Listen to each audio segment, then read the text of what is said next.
soul of the bay, that's me. That's us, that's my team. We gon' do it for the bay though. Forever we faithful.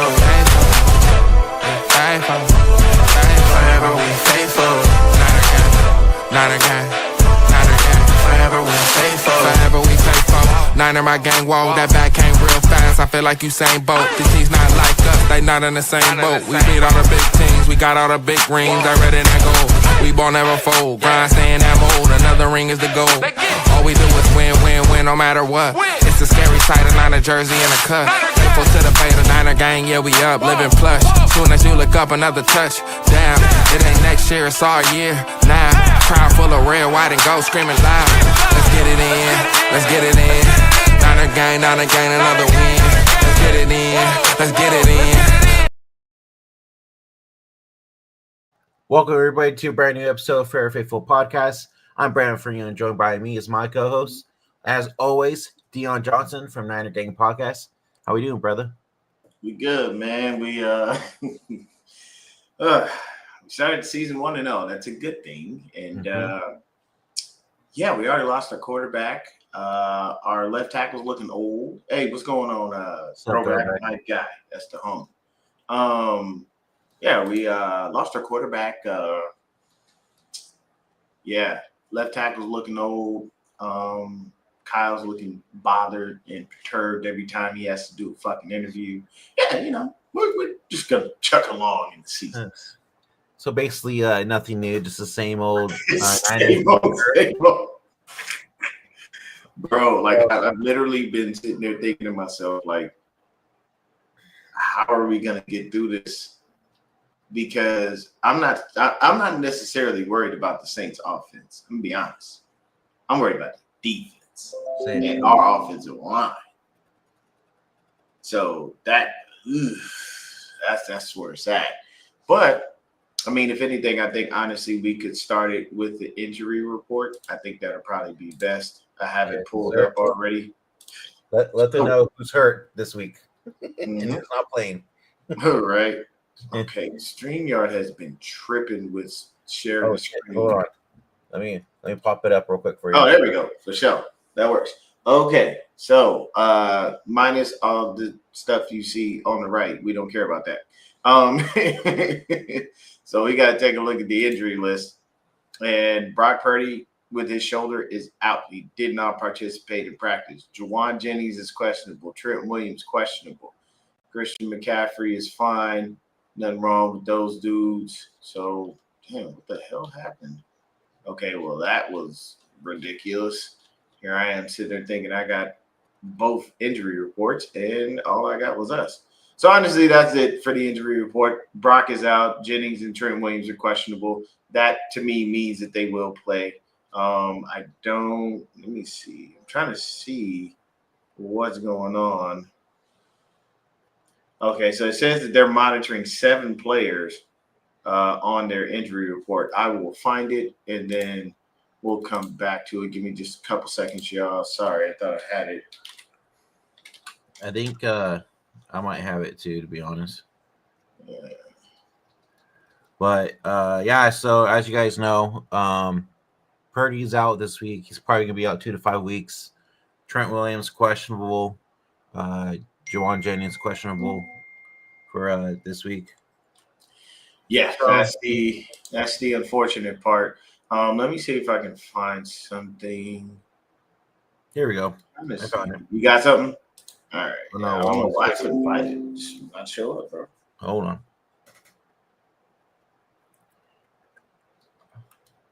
Maybe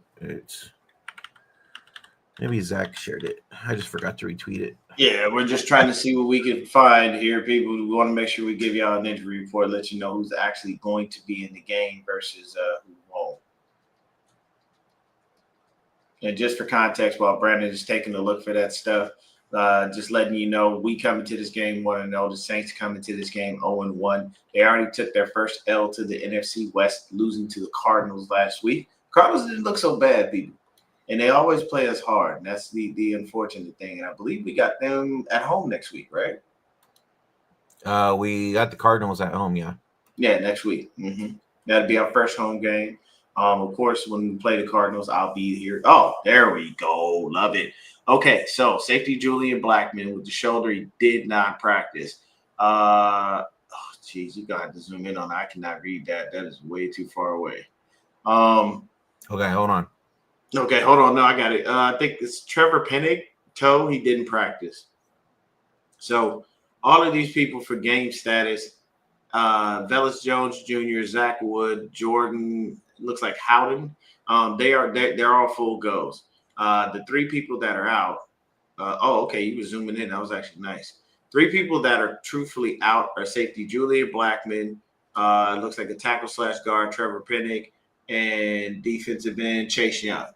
So the nice thing is we don't have to worry about Chase Young. And the reason that I state that, strictly based on that, is the fact that Chase Young would have killed Colt McKivitz. We all know that. Now, look, Chase Young is one of those people. He has all the talent in the world, can never stay healthy. But when the man is on the field, he can wreck a game by himself. And Colt McKivitz ain't got nothing on Chase Young.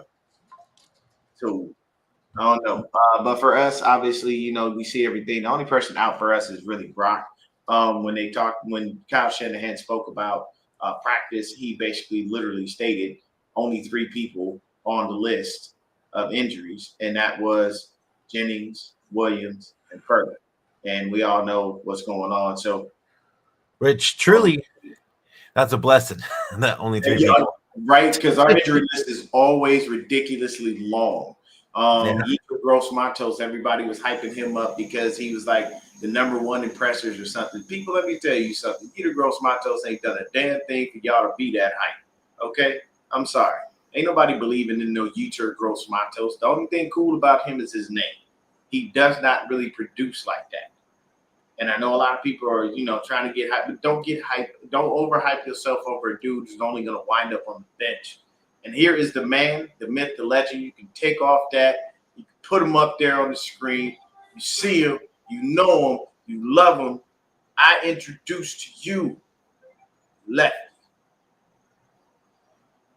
I think he's still trying to figure out the audio. Is the audio working? That was a great introduction too. That was a great intro. I'm a little upset. I hyped him up. His sound was fire. He would have been laughing if he would have heard it. Probably so. Well, he's working on his sound, but Lefty's getting that situated. We'll continue our the injury report. But yeah, it looks like what you're saying before we got on the show, Deon, Jordan Watkins looked like he had a full practice yesterday. Mm-hmm. We're good now. Playing. Oh, there he is. What's up, dude? What's going on? I'm trying to see. Oh, you went away again. Yeah. What up? What there up? we go. We're good? There we go. Okay, good. Sweet. Yeah. All right, brother. We're just going over the injury report. Let me get your thoughts, man. How you feeling? How you think McCorkle is going to do this week? And I know you're not really hyped up about the season. We already know that. But It's just kind of a go with the flow season. I don't really have any expectations. How do you feel how McCorkle is going to do tomorrow? I don't have a problem with his ability to play the position. I don't think he'll be terrible. My worry is our ability to protect him. Mm-hmm. That's the problem. It's not whether he can play, it's whether we can protect him, because we didn't protect Purdy really well, and that's why he's not playing this week. So Correcto, Mundo. We continue to ignore the offensive line and act like we don't need to address it, and then in turn it gets our quarterback hurt. So It is what it is. We move on. We hope Mac plays well. I'd like to see Kyle call a different style offense this week because of the offensive line. I'd like to see a lot of quicker stuff, a lot of movement to help the run game, because the run game needs to be good in order to help.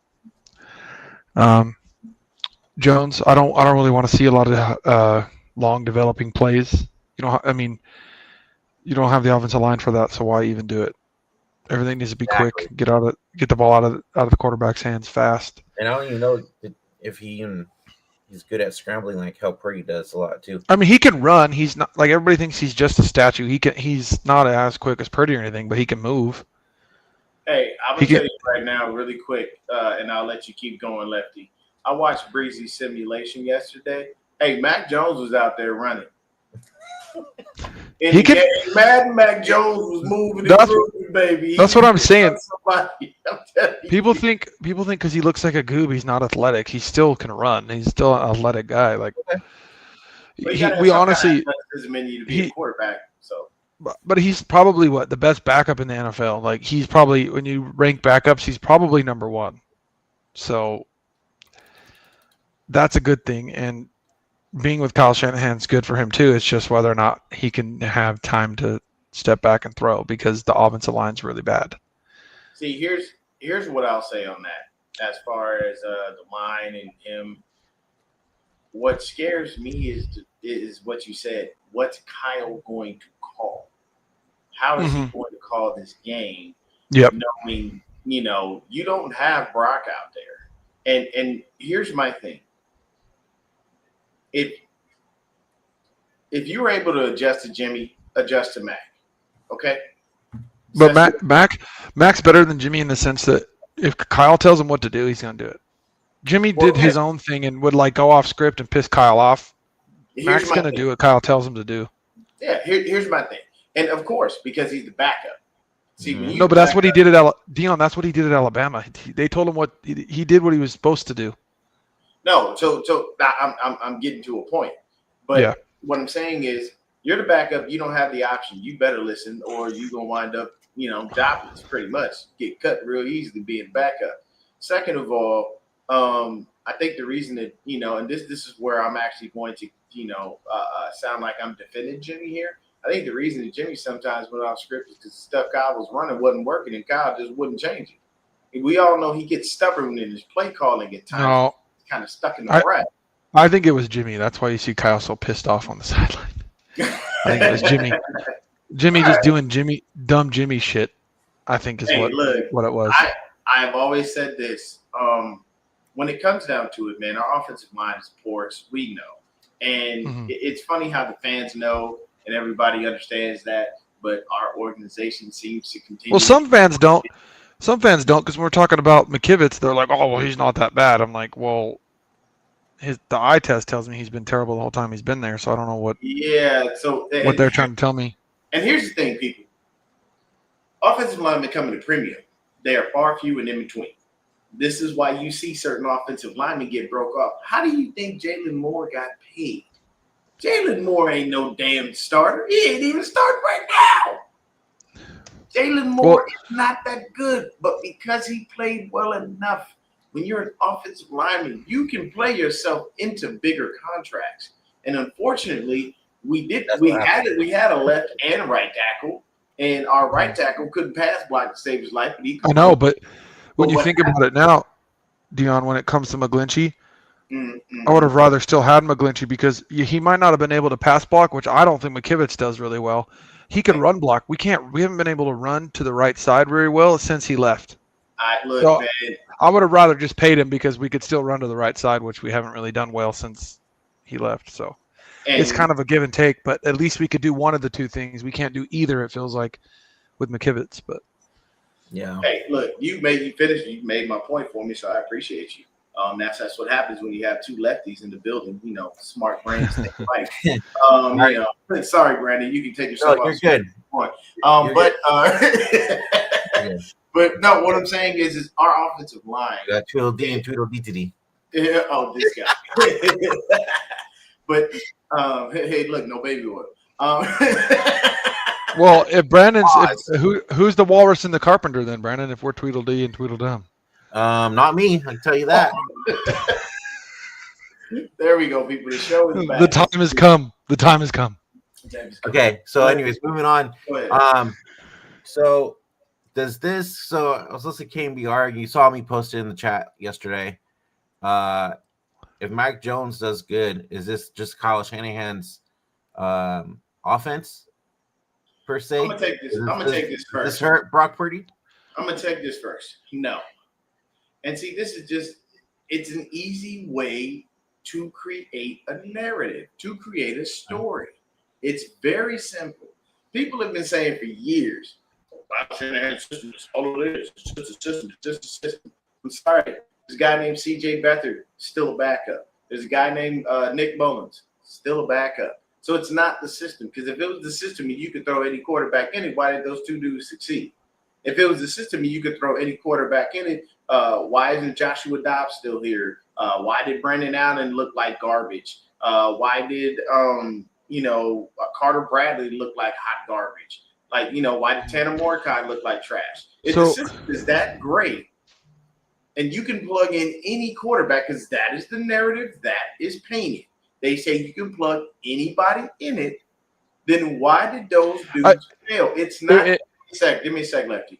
It's not an indictment on Kyle's system. It's an indictment on the false narrative you keep peddling.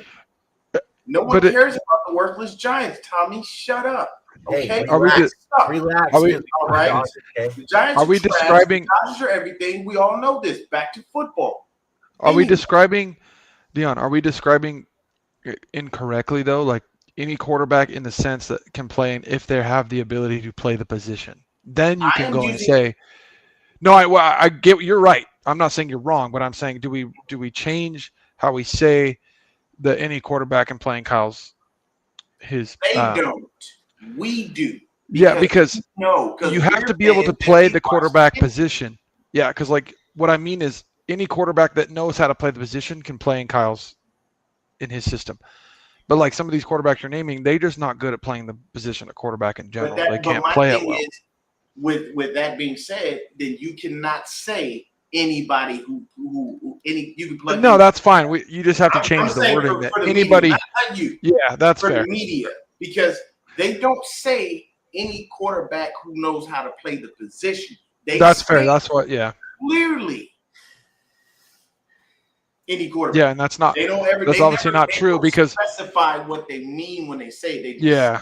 So that's why I use that for the media. I'm saying, hey, you guys are out here saying we can plug anybody. So that tells me if I'm a quarterback, then I can go to Kyle Shanahan's system. We go win the Super Bowl. No, it does not work like that. So me personally, and I'm gonna let you go off on it. Personally, I don't think it's an indictment on Purdy, even if Mac does good. No, it just means that Mac picked the system up and he did a good job. But it does not mean that Purdy isn't worth the money and we should have never paid him and all this other crap. Exactly. It's not an indictment on Purdy because Mac Jones is a starting quarterback in this league. There's a reason he's considered the best backup. He came in, he played well when he had help in New England. Right? Played well in New England when he had help. When he came in for Lawrence with the Jacksonville, he played really well. He has the ability to be a starting quarterback. He has a really good arm. He's really accurate. You just need to protect him and give him a good run game. So in turn, I think in what was it, 2020, 2021? 2021, I think we were all wrong about not wanting Mac Jones, and I honestly believe that it really was originally Mac Jones, and they changed it for pressure reasons from reactions. Maybe I'm wrong in that sense, but I think Mac Jones would have done really, really well had we drafted him at 3. I think he would have actually been really, really good in this system, and I think we made a mistake in saying that he didn't belong here because in turn, look what we got, and it blew up in our faces, and I think had it been him, it would have gone a lot better. It would have made the trade more worth it because he would have done really well in this system. I think he's a good quarterback. He has a good arm. He's accurate. He makes some bonehead plays sometimes, but so does Purdy. Like guys, that's what quarterbacks make, bonehead plays. But I think I think we made a mistake in not drafting Mac Jones and taking Trey Lance. I really think that he's fully capable of playing in this system, and it's not an indictment on Purdy if he plays well because he's a good quarterback. You know what? He just has always had this stigma, and we're obviously guilty of it and falling into it that he's like some guy that's not really good and can't play. And the stigma of an Alabama quarterback probably falls that way. The way he looked with his shirt off, like unathletic and a goob. You know what I mean? Like Like, that was the worst picture that dude could have ever. oh, taken. that's what I'm saying. Like, I think we're all guilty of it, but I think he is a good quarterback. So I think if he plays well, it's not an indictment on Purdy. It's just he's really good. He's a good quarterback. He can play the position well. So we have a good backup. But on Kyle's offense with a quarterback that can play the position, his system is good enough to win games with any quarterback that's good enough to play the position. So people might use that as an indictment on Purdy, but he's got two quarterbacks right now that can both play the position well, right? Obviously, I think Purdy's better than Mac, but Mac's good enough to where he can win with Kyle if things are correct or right. Really quick, TJ. No, we shouldn't have. I honestly, no. I don't have a problem. I wouldn't have a problem with Fields either. Fields had the ability. He just needed the right coaching and having. He was going to get it from who? What? You who was he going to get the coaching from? Kyle don't develop quarterbacks. We all know that. I mean, they developed Brock. And Kyle definitely ain't messing with no black quarterbacks. We all know that. This is not. They developed Brock, but I don't know. I think Greasy developed Brock.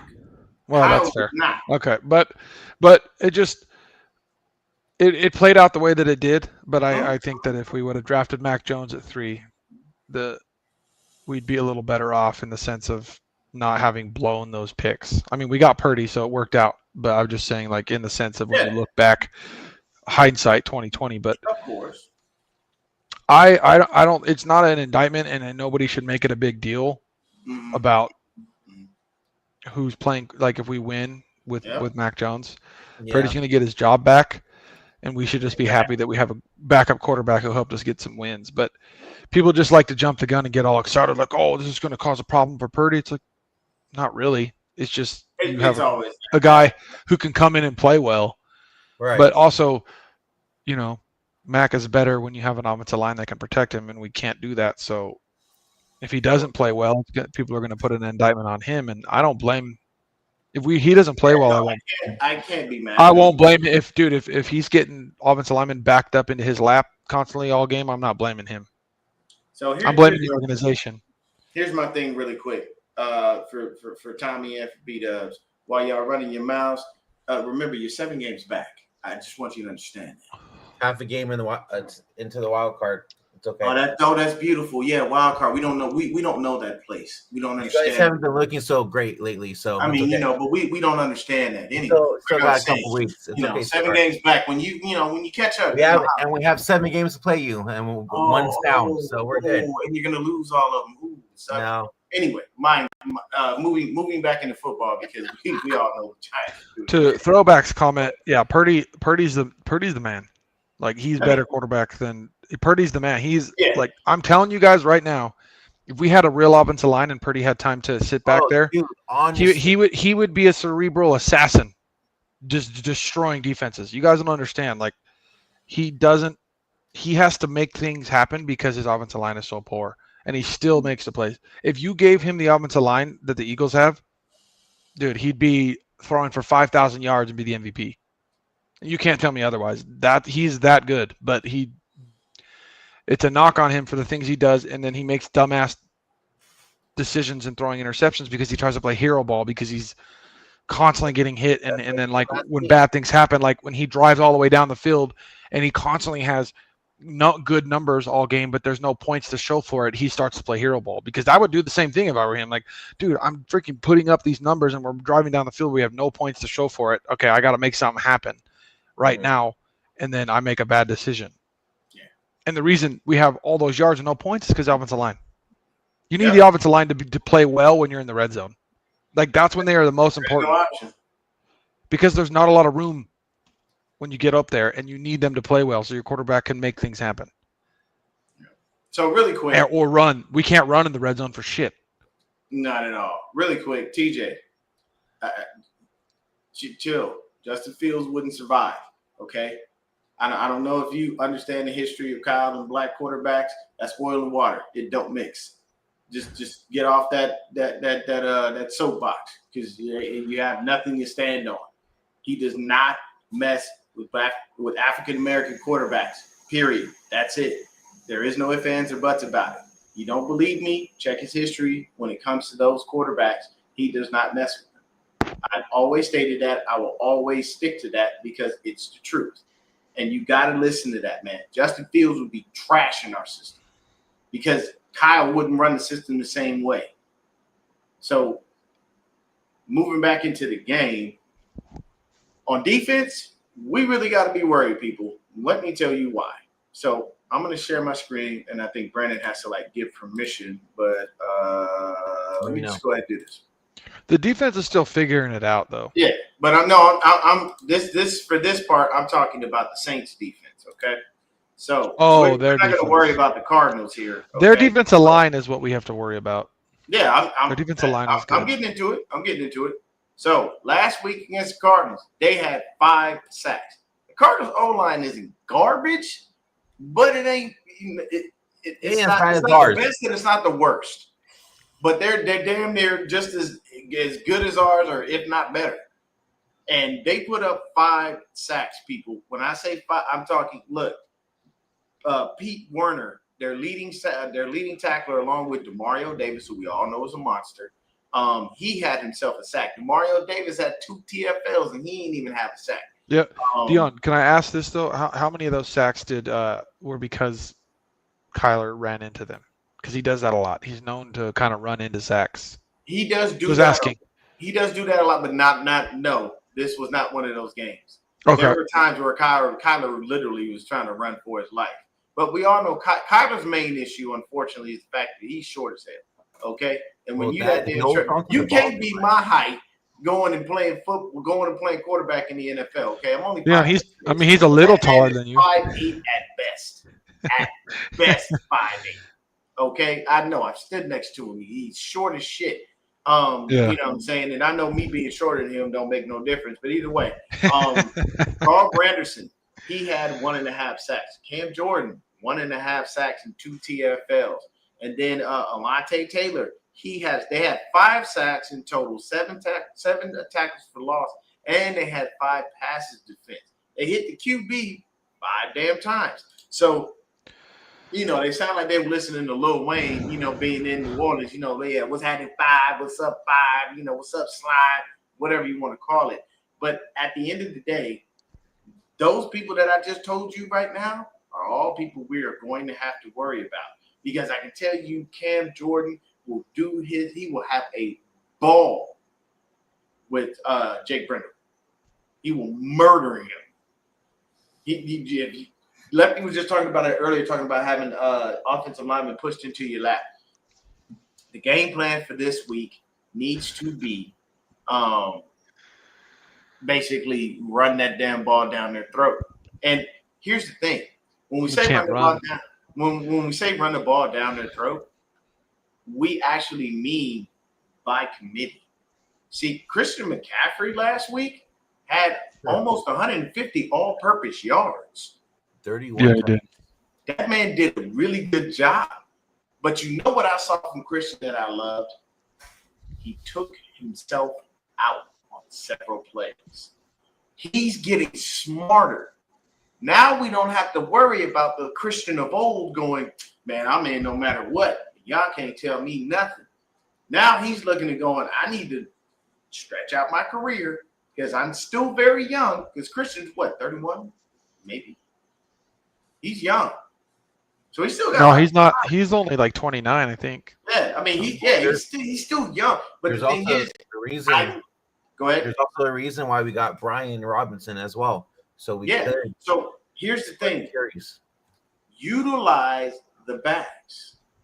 But here's okay. When you say Brian Robinson got to pick it up, do you know that Brian Robinson's average yards per carry is better than Christian McCaffrey's? Brian Robinson's he's a guy that doesn't go down on first contact. He's just a straight downhill runner. Mm-hmm. He's a downhill runner that after so long of so many carries, he'll eventually wear down the defense and break a big run. If you watch his game, he's a smash you in the mouth, boom, there's a hole, and then the defense is broken down enough, he breaks out of one. But he's one of those guys you got to build up his carries until he smacks you in the face. That's the kind of runner he is. He's old school downhill fullback style runner. You are right? correct. So So, So on that's this kind of like note- what Jordan James, I think, has that similar style too. So it's gonna be interesting to see Here's my him thing. get Jordan a chance James, to play. I ain't gonna talk about Jordan James. You know why? Because he gotta beat out Isaac Garendo. Well, I think he's gonna get a chance to get the ball because we didn't even see Garendo get a touch. So No, Garendo played though. He was on special yeah, teams. yeah, he's played. on special No, teams, he which did. is fine. What I'm saying is, if we're going down the line of running backs, James is in the back. But James should be a short yardage guy, Deon. I think that's what they brought him in Okay, for. I get you. He's low to the ground and not easy to tackle on short yardage. So I think that's why they brought it. If you watch his Oregon tape, he ran a lot of stuff, a lot of in the middle runs, right? He ran through the middle of the line. He didn't run a lot of outside stuff. He's also like Robinson, but he runs lower. Robinson runs really high. James is a lot more compact and runs really low. So here's my thing. Yeah, of course we all love KB. When it comes to running the ball, though we didn't necessarily run very well, we still had 119 yards. And the Saints gave up as a collective between Kyler, James Conner, and Trey Benson 146 yards. Technically speaking, if you take away what Kyler did, they gave up just about the same amount that we had. So here's my thing. We can run on the Saints defense. We just have to continue it and stick with it and make sure that we're doing everything that we can. I'm not saying don't throw the ball. I'm just saying don't make throwing the ball the focal point of this game plan. This game plan should be run it down their throats and run it right at them. And that would be easier. Deon, here's the problem that you have to make happen in order for that to work, right? Teams stack the box against us, especially if they're able to play man, right? So what happened with Seattle? They went to man when Kittle went out. You can't play man against Kittle because he'll beat you every time, right? Yeah. So if we're going to try to get them to move to zone in order to help us be able to pass the ball, in order to run the ball, because I think we need a pass to set up the run a little more for how much they stack the box against us, they're going to have to use Tonjes pretty early in the game and prove like, okay, this 6'5" beast of a tight end can actually catch the ball and make you pay for playing man against him, which I think he kind of proved he has the ability to do. They're going to have to set him up early and let defenses know, like, if you play man, we're going to go to our tight end and he's going to beat you every time. Like, we don't know what's going to happen for sure, but they're going to have to try to set that up early, because if they're able to do that, then the defense will have to move to more zone coverage, and in turn we'll be able to get the ball out fast. So if they're running zone coverage and stacking the box, it's going to be a lot easier to with our receivers specifically to get the ball out quickly compared to where they stack the box and it's man. Like, that's what we had a trouble with in Seattle, was trying to beat man when they stacked the box. So we couldn't make them pay for stacking the box as much as we should have been able to, because we didn't have Kittle. That's how important Kittle is, just because he changes the way the defense plays against us. So they're going to have to get Tonjes in the game early. Yeah. So let's do a quick comparison here. See where we're winning. Unfortunately, because Brock is out, we can't really do the quarterback thing. But at the end of the day, to be honest with you, one thing that I will say is for week 1 of the NFL season, we had 16 black quarterbacks start for NFL franchises. And I'm very proud of that. Quarterback. Can we count how many of them blew leads late, though? This motherfucker. Well, you gonna ruin the damn moment, bro. I say, find a way to screw it all. Yeah. This is what the people were missing, Lefty. So this is why you need to be around. I mean, technically, one of them did it against another black quarterback, so we won't count that one. Look, with Dak Prescott. Personally, the fact that we had 16 black quarterbacks start for NFL franchises was a beautiful thing, because we all know there are certain things in this world that have been pretty much Caucasian things, and quarterback was one of them. So for us to be somewhat been a big change, like that, it's a beautiful thing. League is changing. No, first of all, I don't want to hear nothing about Green Bay. Look, let me say this, and I'm not going to go off on a tangent. I'm going to just make this very clear. Jordan Love doesn't hold a candle to Brock Purdy. Let me tell you why. Because Jordan Love don't do nothing in the playoffs. I don't care about regular season heroes. Regular season heroes mean nothing to me. I've used this analogy and I will stick to it. Peyton and Eli, they were the opposite of each other. It's very simple. Eli was garbage. That's true. Whole garbage. But you know what Eli did when he got into the playoffs? He won Super Bowls. Peyton Manning, you knew you were going. You knew you were going to the playoffs. It was guaranteed. To be fair to Peyton, though, he had to go up against Bill Belichick and Tom Brady every time. I don't care. At the end of the day, I do. For me, your record is what it is. I know. I'm just saying, like, I'm using it to make a point. When Peyton Manning got to the playoffs, he wasn't his brother, and his brother did what he couldn't do up front initially. He beat Brady twice. So for me, my thing is, this is not. I get tired of them putting Jordan Love above Brock Purdy because I feel like they forget people's accomplishments. See, at the end of the day, Jordan Love's a first-round pick, Deon. That's why. Care? But we don't care, but that's why. Yeah, but at the end of the day, Jordan Love still ain't won no damn playoff games. He ain't doing nothing. Nope. He ain't special. I mean, he beat the Cowboys. I know. I'm just playing around. I'm just Commanders on Thursday. Who gives a fuck? Yeah, I'm just joking. Jaden Daniels is not himself. Didn't they trade away Trayvon Diggs? No. Didn't they trade him? No, Parsons. No. Oh, they trade away Parsons. So I ain't worried about that. No, I was just making a joke. Making a joke. But for me, what I'm saying is the reason that I use that analogy is because you got oranges and apples, people. You got a guy that in his first 2 seasons went to an NFC Championship game and a Super Bowl. And had we not been injured like all hell, possibly could have went back into the playoffs. Purdy plays well when things are the most on the line. Yeah, that is true. What I'm saying is Jordan Love gets so much hype for the reason Lefty stated, because he is a first-round pick. But my situation with Jordan Love is he's not better than Purdy. And you haven't had the accomplishments. He's got a better offensive line this year, though. Much better. He did. Like Green Bay offensive line is pretty good.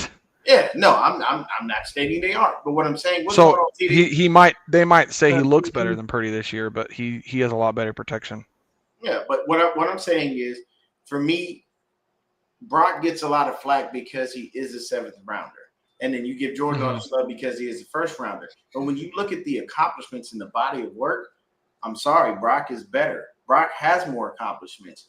Colin Kaepernick has more accomplishments than half the quarterbacks starting in the damn league. You know, if you want me to be honest, for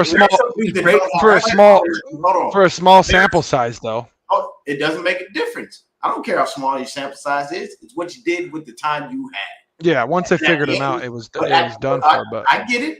For that small time, he's unstoppable. There you go, and that's all until the Super Bowl. Until the Super Bowl, when he forgot how to throw the ball. Yeah, but my thing is, here's the thing. Damn, Lefty, why every time I make a point, you got to find a way to shoot everything down? Good Lord. I love it. So, like I'm over here trying to just make point, and Brady Lefty's like, yeah, but he fucked it up. He screwed it up. He's dumb. First 49ers. Hey, first 49ers quarterback to throw interception in the Super Bowl. That's going to stick with him forever. Hey, but you know what's going to stick with him forever, too? The fact that short span of time, he did a lot more than most of these quarterbacks could in all the time. He was breaking records during those. You could talk about all of his failures, but his accomplishments. He was better than Vic with his legs. I'll say that. He was better than even Vic with his legs. I'm saying here's my situation. When it comes to quarterback right now, we can't really do anything. We're not going to really do a comparison between Spencer Rattler and Mac Jones. Spencer Rattler just got his first start, and we all know he didn't necessarily look the best. And Mac Jones didn't get his first start. But if you're talking to me about the running backs, I'm going to take CMC over Alvin Kamara. What's going on, media? I like Alvin Kamara. I thought he had kind of fell off a little bit, but he's still a viable back. But I will take CMC over Alvin Kamara. What say you, Lefty? Well, Alvin Kamara's he's very similar to CMC. He does everything. He can do everything. But I'd rather have CMC. Okay, I got you. I'm sorry. He threw us off and then he goes.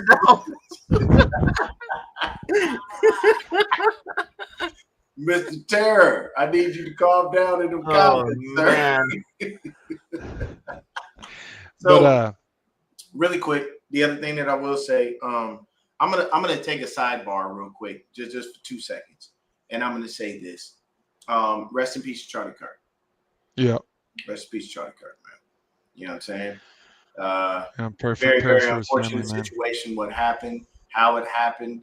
The situation with his fam, but just want you to know, for his family, we got prayers up for you, man.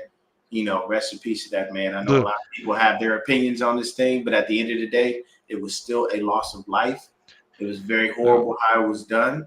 And whether you agree or disagree, I know I had some things that I agreed, some things that I didn't agree with. But at the end of the day, the man shouldn't have lost his life like that. This is a dark day in American history. It's very dark day. Very dark day, man. But rest in peace to Charlie Kirk. But back to football.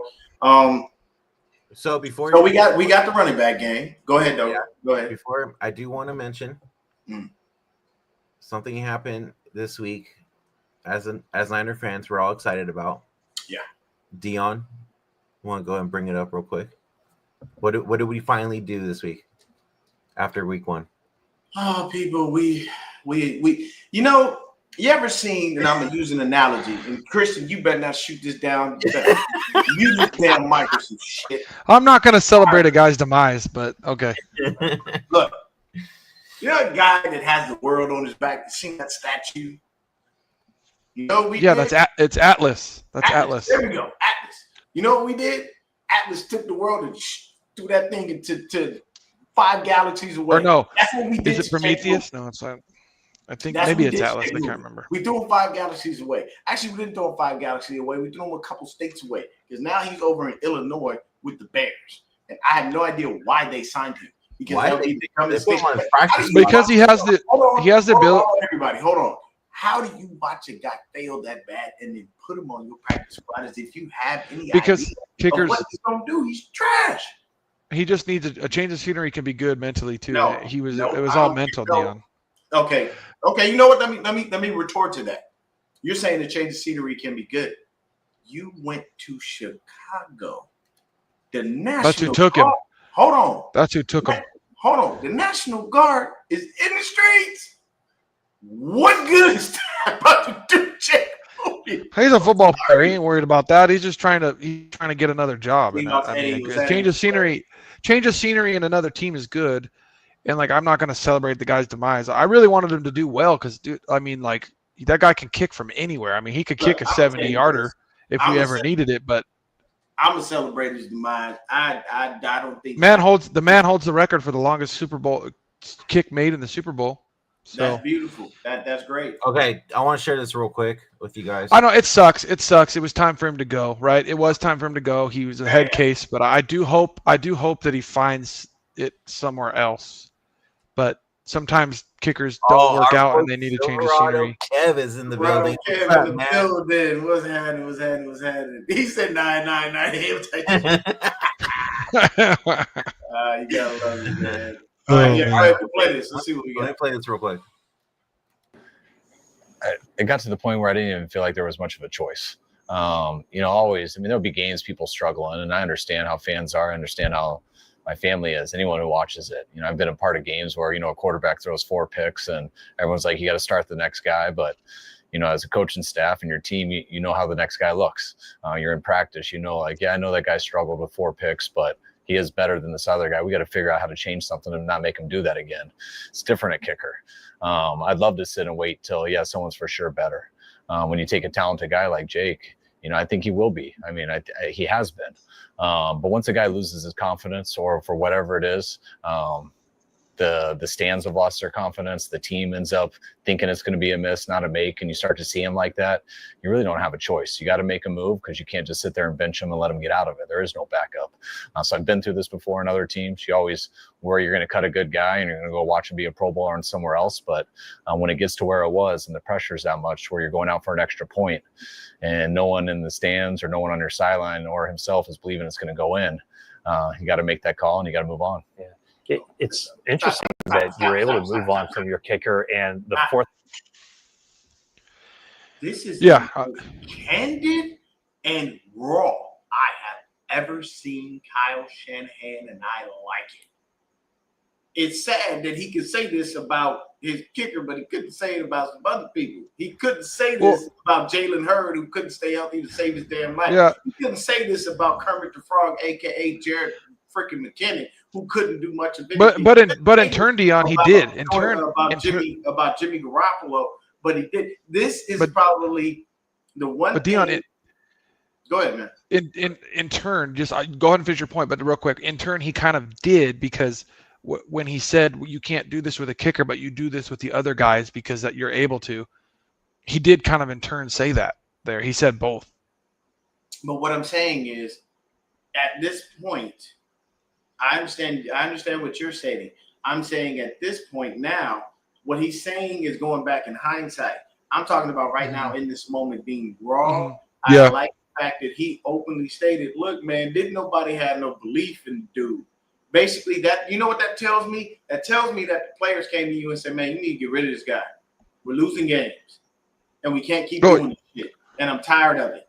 And I'm telling you, this was from lots of people in that building basically telling him, Kyle, we understand it, bro. Like, look, we get it. I know you might have a soft spot for the kid. You drafted him, whatever. He is not making kicks. Get him the freak out of here. You have to move forward. You've got to have someone else because you can't keep doing that. Because at the end of the day, Jake Moody cost us a few games last year. Because if he makes his kicks, I think he cost us about 2 or 3. If he makes the kicks, then we win. I think it was Cleveland. You were the one who even said it. If Jake Moody makes his kicks, we're in this situation. Yep. So exactly. Him moving on, but this, what I like from this, the reason I asked you to stop it was I've never seen Kyle so openly candid like this and so raw, basically truthfully saying, look, bro, you sucked and you had to go. But you know what, though? I'm going to turn this around because I have to stay true to my tag there. And it's F. Kyle Shanahan. This is your fault. Like, okay, so like it is his fault, but so this kind of goes. I'm glad you right is your wrong, but it's your fault in the first damn place because you drafted a kicker that damn high. We don't need to draft that high. We've already drafted a punter that high. He ain't even still here. And punters are supposed to last a lifetime. But if you listen to what he said and how he said it, it describes, it shows the kind of coach and the kind of person Kyle Shanahan is. He isn't and never has been the kind of coach that just throws guys under the bus and loses confidence in them completely. He is always has been, always will be a player's first coach, right? And so he treated Jake Moody as a player's first coach. He gave him his utmost confidence as long as he could, and he believed in him as long as he could, and he tried to help him get back to what he was as much as he could. But eventually the breaking point came and he had to move on. But Kyle kind of showed, like, I tried to help him. I tried to give him, because that is the kind of coach Kyle Shanahan is. That is the one good thing about him as our head coach. He's a player's first coach, and the players love him, and he's really good and close with his players, and he doesn't throw them under the bus, and he doesn't, turn his back on them very quickly. That's what he did with Moody, and that's what he was kind of explaining in between the lines. Like, he gave Moody chance after chance because he still believed in him, because that's what you want your head coach to do. You want him to believe in his players regardless, and that's what he did. But to the point, like you said, the other players, when they lost faith in him, it was time to move on. Oh, go ahead and finish. All right, finish it up, and then we'll move on. The most accurate field goal kicker in the history of the game is out there waiting for you. So what do you know about Eddie Piñaro? Obviously, Brant Boyer knows him a little bit. So, what's your thoughts on being able to bring a guy of that quality to the team? Oh, I mean, I love having that. I mean, that's a hell of a stat when you talk about his accuracy and stuff. I mean, we had Robbie, who didn't always have the longest leg, but he was as accurate and the best kicker I've ever been a part of. So I think it always starts with accuracy. Then it goes to distance. But if you don't have that accuracy, there's no point in being out there. There you go. I'll tell you what.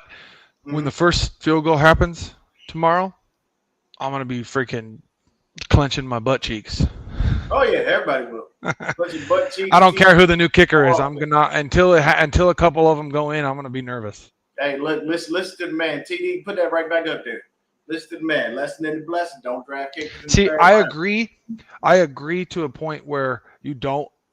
But the kickers that get drafted that high, it's because they have the leg of a Greek god, which Moody had, which Sebastian Janikowski, who was drafted extremely high, had. Well, right? Sebastian You draft those guys with the Hercules leg, dude. You draft the guys with them Hercules. Here's the thing. Moody could kick it 70 yards. I don't care what he can do. I understand that. It ended up where he wasn't. There it is. Where he wasn't right. So he wasn't accurate. But guys that have that big, powerful mega leg, they end up getting drafted because they can kick it a freaking mile. That's why. No. Sebastian Janikowski could probably kick an 80-yard field goal in the right circumstance, right? So that's why he was drafted. The Raiders drafted him, I think, in the first round. Yes, he was, because that was. So that's what I'm saying. Like when you have Al Davis is worse than Jerry Jones. when you have a leg that big, yeah, that's what they want, that because you can kick it so freaking far. But if you lose the accuracy, then it's worth nothing. Because if Jake was making all of his field goals. Sorry, no, I'm not laughing at you. I'm laughing at Terry Doe's comments. But this is what I'll say. Jared don't got jokes this morning. Yeah, he I know. Jared Doe was on fire this morning. No, I mean, I'm just saying, like you have to understand why kickers get drafted where they. It's because of how powerful their leg is. That's where they get drafted. And it's not that I don't. It's just as a normal decision on where they are drafted. I understand what your point is, but for me personally, but if he never missed a kick, Deon, and he was making 60 and 55 yards all the time, we wouldn't have been mad about the third round. You know what I mean? It's just, of course, but he wasn't. I know. So that's why I'm like, I don't believe in just don't draft him. I'm like, well, they draft him because of how big their leg is. My thing is, and it either works out or it doesn't. I'm gonna say this. I'm fine with drafting a kicker. Okay, good. From rounds 5 to 7. I don't That's want fair. to draft That's fair. Earlier than that. I'm That's sorry. fair. It does not make sense. The only reason is because you don't know what those guys will become. And yes, Jake Moody had he checked every box. He was a stud at Michigan. Draft him as high as he did. But at the end of the day, it shows you, like Terry Doe said, and how you think about it, blessing in the blessing, just you don't do it. So for me, when it comes down to it, getting back into our comparisons, obviously we have them on the running back. I think Christian McCaffrey is better than Alvin Kamara. As far as the wide receivers, I'm going to honestly say we even. Because Chris Olave didn't look that damn good, and we didn't really necessarily have any receivers show up and show out. Chris Olave last week. No, we did have a receiver show up and show out, dude. Ricky. Yeah, hold on. Chris Olave had 7 catches for 54 yards. Juwan Johnson had 8 for 76. Rashid Shaheed, he had 6 for 33. Brandon Cooks, 3 for 26.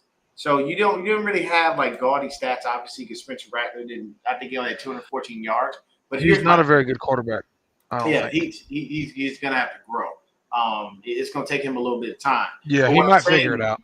Yeah, but what I'm saying is, at the end of the day, when it comes to the running backs, the reason I say we're even is because the only person we really did have go off was Ricky Pearsall. We lost Juwan Jennings to an injury really, really early. We lost George Kittle to an injury very quickly, and we didn't really do an overabundance of throwing the ball. Pearsall literally had 4 catches for 108 yards on 7 targets. Christian McCaffrey, 9 catches, 73 yards, and then the next man up. This just made me happy. Juice caught 2 passes, people. We reminded the world that Juice is more than just a blocker. Let's keep doing that. You're gonna see him a lot more this game. You'll too. see him a lot more this week. No, I'm gonna tell you. No, I'm gonna tell you right now. You know what I'm gonna do? Wheel route Juice. That's what I'm gonna call him. Because Juice runs wheel routes like nobody's business, and people don't pay attention to him. So you know what I'm doing if I'm Mac? Hey, if we run any play we run, they got a wheel route in it. I'm looking. You are gonna be my first damn read. I don't give a fuck what Kyle says. You are my first read. You most likely gonna be wide the hell open.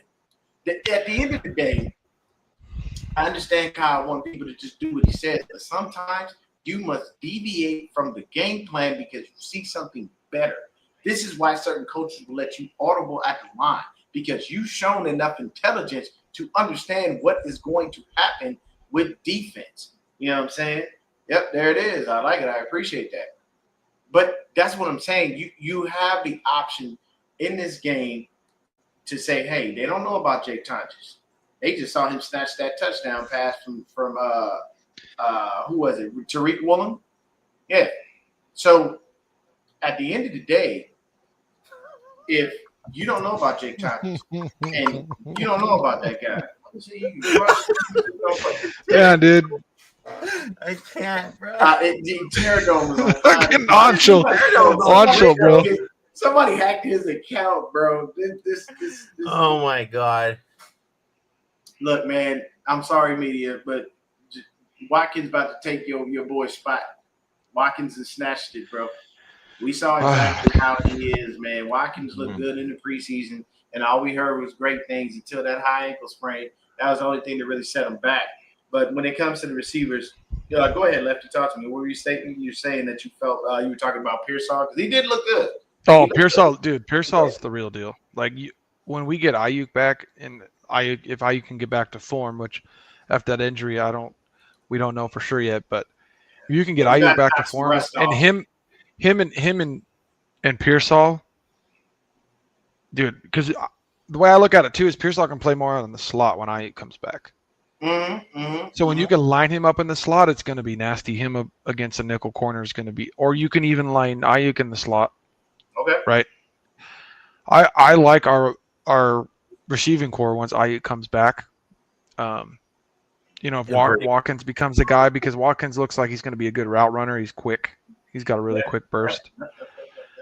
Once we get Ayuk back, and if he gets to form, between him and Pearsall, dude, it's going to be exciting because Pearsall's a guy.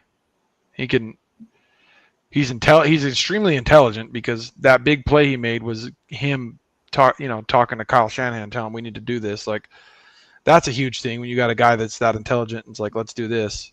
But he was open. His route running was really good. He was beating man coverage, the only guy out there beating man coverage.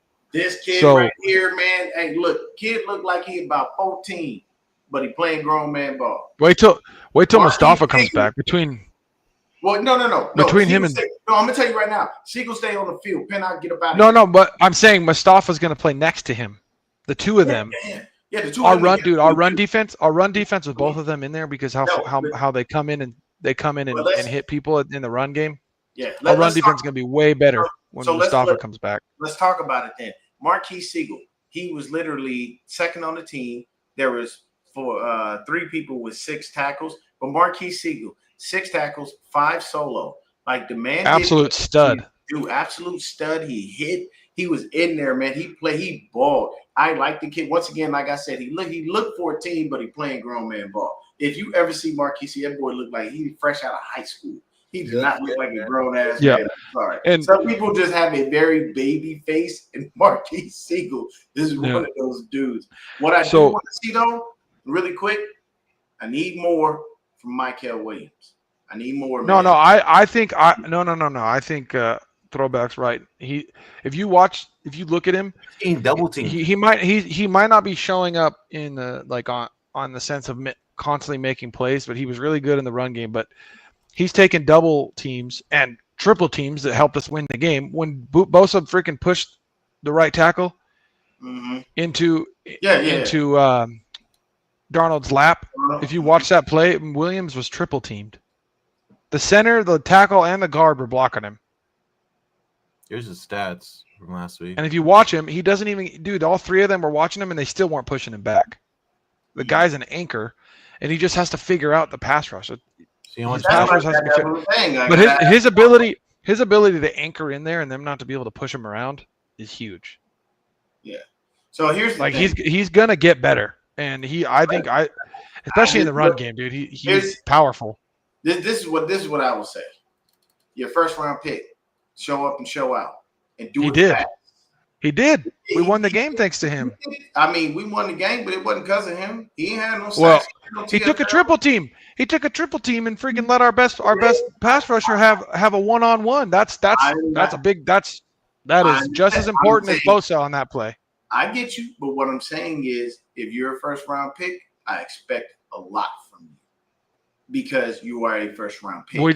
I know, So but if he's helping in the run and I don't want to hear nothing about your ankle. I don't want to hear nothing about nothing. You better be on that field consistently, growing and getting better. Hold on.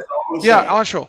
Anshul. Yeah, Bosa won the game, but so did Williams. Williams took up a triple team, which in turn gave our best pass rusher a one-on-one, and he won the game. It's a team game. Not Bosa was able to do that because his teammate took up a triple team. Hey, when's the last time Bosa had a guy on the field taking up double and triple teams so he was one-on-one? It's been a while. It has so been.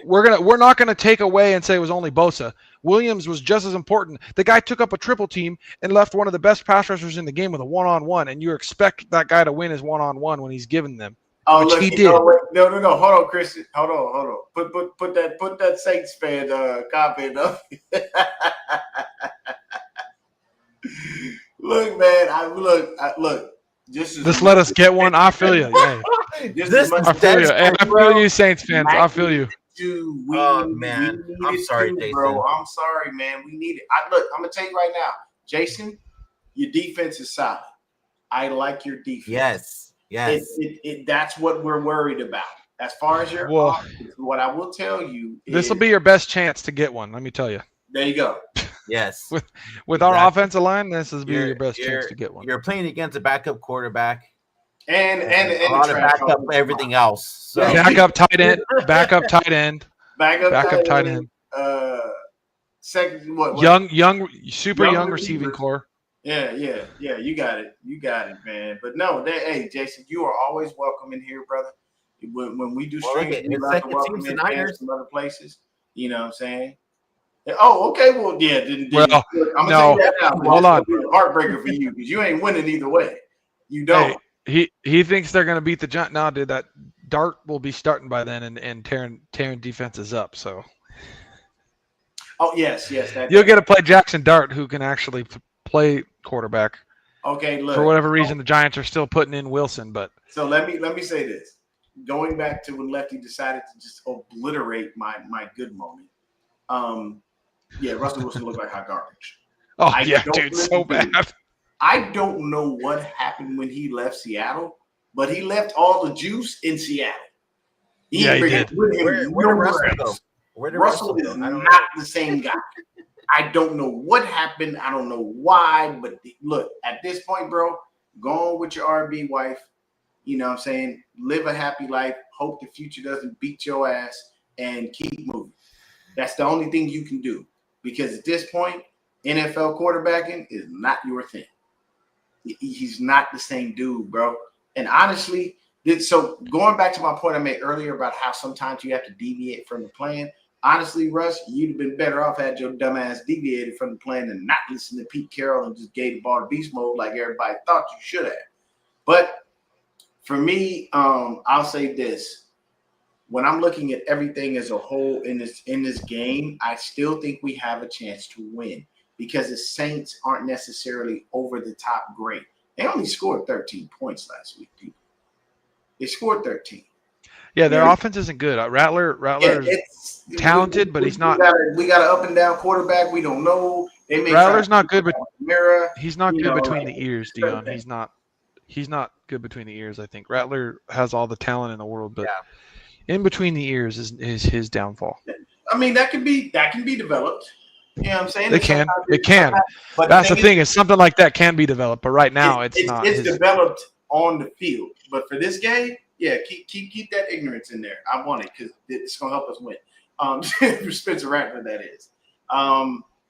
But to be honest with you, when you look at us on the defensive level last week, what we did, of course, Fred Warner led the game. Fred, look, man, let me say something, bro. Fred is a warrior. That's a whole, like, man out there, bro. That dude had his nose all busted up, shoved. I don't know what was up in there. I don't know if it was tissue, gauze. He shoved something up in his nose, kept playing. The man is insane. You know what I'm saying? Like, I love it. I love it. Now, media don't smoke. Media gets on a high for, guys like Jacob Cowing and his lost and found guys from his. He loves them as Wildcats. That's why. Bro, that's damn Callie. Why you doing like that? Delonte West. I had to laugh, but I also had to say as well, it's horrible what's happening with Delonte West. It is. Like, the man Mental health, man, killed it's sad. himself, and hey, look, man, people out there, if you struggle with addiction, please go get help. It is very, very rough when that's TFF. and it's that's media's boy. That's just on the side note. Yeah, if you are struggling with drugs, please go get help. I know I laugh, but I mean, you just looking at Delonte West and you look at Spencer Rattler, there is an uncanny resemblance. That's the hard part. Rattler's a goofy looking. Yeah, he looked goofy as hell. Which is funny. You know who could be his long lost brother? Patrick Mahomes. It's funny because most of the time, Deon, Hey, the half breeds tend to be good looking, but some of these half breeds look a little. Hey, you guys. Hey, guys. I'm fucking dead. Hey, so real quick, I'm not mad at that because he made a valid point. This is the true people. Most are good. I'll say this about a good 80% of half breeds, amazing. But you do got that 20%. It's a little iffy. It's a little iffy. Real quick. What you saying, Brandon? So the Saints are viewing Mac Jones similar to Sam Darnold.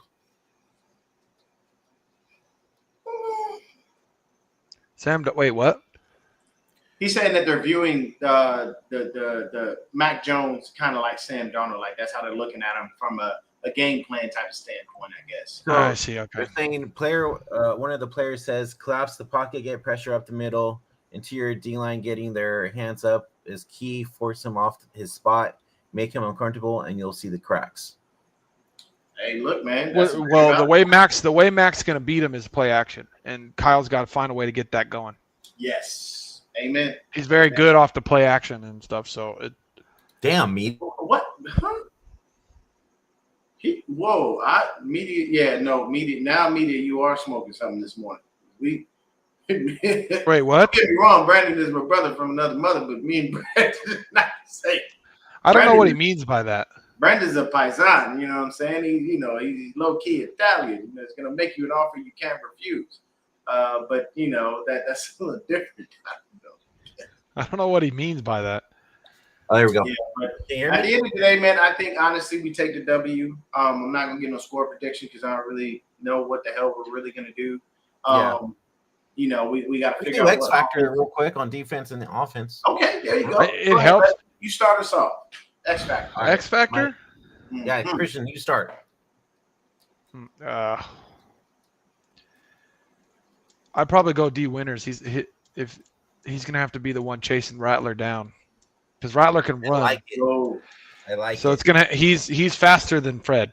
Fred will punch you in the mouth, and Fred's fast, but D Winters can fly. Yeah. So it's gonna be about when Rattler breaks the pocket, is D Winters able to go get him? Mm-hmm.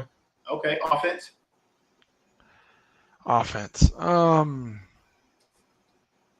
I don't like to pick a rookie because you don't know what they're gonna do, but I feel like the rookie getting a chance to play this week is gonna need to be. Actually, you know what? I'm gonna take that back. It's Tonjes. He has to set the tone and show that he has the ability to make you pay if you're gonna run. If you're gonna cover him man to man. All right. Okay. Because if he really can take over for Kittle, it's going to make a big difference because he obviously showed he could play, and he right. Like, to me, he showed we need to throw some jump balls to him, especially in the red zone, because he obviously can go up and get it and has good body control. So I need to see Tonjes used in the passing game and be the man beater, because you can't put a safety on him and he's going to make you pay, because he freaking showed what he could do against one of the tallest, longest armed corners in the league. So I mean, if you're putting a smaller guy on him, I want to see him be dominant, and he's going to be the X factor, because if he plays well and he makes them not be able to play man coverage, that's going to help the Niners offense. All right, B-Dubs, what you got? All right. So before I say it, chat, go ahead, put your X factors down in the comments too. We'd like to hear your guys's X factors as well. My X factor defense, I'm gonna say Nick Bosa has another game. Okay. Another game. He has a strip sack. I think he goes for another strip sack. Okay. Offense, I'm gonna say CMC. I think he has another big game again, especially with Mac Jones back there. Yeah. CMC. I'm gonna say this. Amador Lenore will have 2 picks. I think he snatches the couple from the if Rattler's ballsy enough to throw it his way. Yeah, if he throw a Demo, I think it's a wrap. And then nobody throws it to Demo, dude. I know I've seen they don't throw at him. They've been shying away from him. I want to see Upton. I want to see Upton get his first pick, though. You know what was funny? Wasn't Seahawks fans last week trying to call out Demo, but it wasn't even Demo that was. It was Upton, and Upton played well for how much they attacked him. After Upton Stout started the way he started, he got better as the game went on. Exactly. Kid's a baller, dude. I'd love to see him get a pick. My guy on offense, I'm calling him out. Give me another 100-yard game, Rick. Get out there, Slick Rick. Get out there. Hey, Deon. Seeing Ricky for me. We love our exciting whites, Deon. Hey, we do. We do. Hey, look, man. And look. At the end of the day, man, Christian didn't say nothing wrong, people. It's just fun. It's just fun. At certain times in the world where there's a lot of black people dominating some shit, but you get that one like white dude. That's a cold motherfucker. One motherfucking black. It's fun. It's just fun. It's just fun to say, dude. Exciting whites is just fun to say. Who's one of the coldest white DBs in the league right now? His name's Cooper DeJean. He over in Philly. Yeah. People didn't think that dude knew what he knew. Cooper DeJean is a cold white boy. Check out Utah. University of Utah. We got a white DB. Had a pick 6 last week. Almost had a second one last week. Ooh. Okay. Plays both sides too. He's playing both sides of the ball. He's playing both sides of the ball. Oh, Utah kid. Travis Hunter in it? Yeah, dude, he's playing both sides of the ball, and he can play. Yeah. Yes. Yes. 1,000%. Dude, no, Trent. I don't even think Trent's going to play with his knee, and honestly, I'm not upset. He played terrible. Let me tell you something. Trent, he didn't look good last week, y'all. He washed. He looked washed. No, I'm not going to say he washed. It's still the silverback. I don't know. He looked like the time. Christian, hey, we're talking about the walrus and the carpenter. It looked like the time has come. I'm gonna say this though, Christian. After he got rolled up, he didn't look the same. But before that, maybe you're right. Maybe you're right. But this is what I will say. He was getting pushed back into Purdy's lap quite often on that touchdown pass at the end. Yeah, for the Saints, I'm only worried about 2 people: Alvin Kamara, Cam Jordan. I am worried about the rest of that defense, but if you're asking me for just 2 people, Alvin Kamara, because he can boogie, he can get busy, and if he gets out there and gets going, it's hard to stop. And I'm sorry, Cam Jordan just looks wonder. I don't know how he still does it, although I don't care for his current hair color. I don't understand what the hell's going on. But either way, that's just me. I'm weird. But at the end of the day, Cam Jordan is still out there sacking the quarterback at a high rate. So that's those 2 are like Kamara and Jordan. Yeah. Those are the Saints X factors. He's on McKibben's side or Trent's side? No, Cam is a DT. Okay. But he can play DT, DN. They'll shift him wherever they want him. I can tell you right now, because Chase isn't in, they're probably going to put him over on McKibben's to destroy him. So hopefully I'm wrong about Trent, and like it's his injury and not playing. But if you like when he's supposed to be the best player on the field for all the, and then you watch the touchdown to Tonjes. If you watch it, Purdy would have had an easy touchdown to Pearsall on the crosser because that left side was wide open, but he didn't have a chance to get to him because the silverback got walked all the way into Purdy's lap, and Purdy had to roll out to the right. So because of that, he wasn't able to make the easy throw for a touchdown because Kyle drew up a good play and it was there. But when the left tackle gets pushed right back into your lap, you got to roll out. And luckily, we scored the touchdown, but the play was there easily to be made to Ricky. See, look, from the crosser. This is what we were saying every time Jake Moody was kicking the ball. No, forget it. No way. Absolutely not. I'll tell you this. I don't care what nobody says. I have never seen as much passion as my head coach as I ever had when he missed that first damn field goal. Oh, dude, that was rough. That was rough. Like, that at that moment, I said, "That's his break." I literally sat there in my head and said, "That's his breaking point." But if we would have just scored touchdowns in the red zone, Deon, that game wouldn't have been close. Of course, but no, I'm saying for Kyle's sake. This is what Kyle said. The moment I saw him say, "You know what? I am done." And he was done. Yeah. And then after that, when you keep going for it on fourth down, like that's what he said in the interview. Like you have to think about. I had to go for it on fourth, bro, because nobody thought. Everybody basically was like, "Well, we putting who on the field?" Oh, well, yep. All right. That's your choice, man. You do your thing. Hey, every time Moody got on the field, you heard this. Yeah, pretty much because he ain't kicked you. You did hear dead silence because you saw the ball, you saw everybody. Look, see now this here's the thing. I just thought about this. Tabor Pepper, you need to go apologize to Debo Samuel. Go apologize. Because when he told him to lock in, you went over there, "Hey man, leave him alone. He's fine. Don't be mean." You still stand by your decision right now? Well, he needs a job, so. I'm just saying. But I think that's all we got. Yep. That's going to do it for us. You guys enjoy your weekend. Enjoy Football Sunday tomorrow. We'll be back for a post-game show. Hey, guys, real quick. Patriots trading for receiver Jalen Polk. They're trading him to the Saints. Oh, they're trading him to the Saints? Yeah. Oh, all right. He ain't gonna play tomorrow, so he don't matter. Yeah. He's on the IR though, so it don't matter. Oh, okay. I was say they were trading him. Yeah. Okay. Yeah. Oh, they had I didn't. You know what? I didn't even see that he did anything with the Gold Standard podcast. But here's my thing. At the end of the day, I don't really care. I apologize to Debo. But you know what everybody's saying about Debo? They say he look fat. No, what they need to say is somebody needs to take the brisket away. Hey, look, man. He's a Southern boy, dude, and you know he's eating that barbecue, dude. You know he's eating that damn barbecue. Well, I mean, why wouldn't he? Shit, the food is amazing. Take that barbecue out of that man's hand. Shit. Look, I'm talking about. Look, no more banana pudding. I'm eating it myself because I'll take a couple. No more banana pudding for him. All right, well, that's gonna end it for us, guys.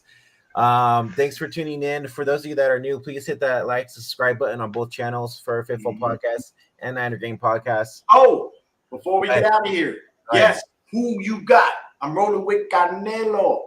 Oh, Canelo all day. I'm picking the American, dude. Canelo's just kicking like he's just. I don't care. I'm still gonna. Hey, that man's American. Hey, that man's American.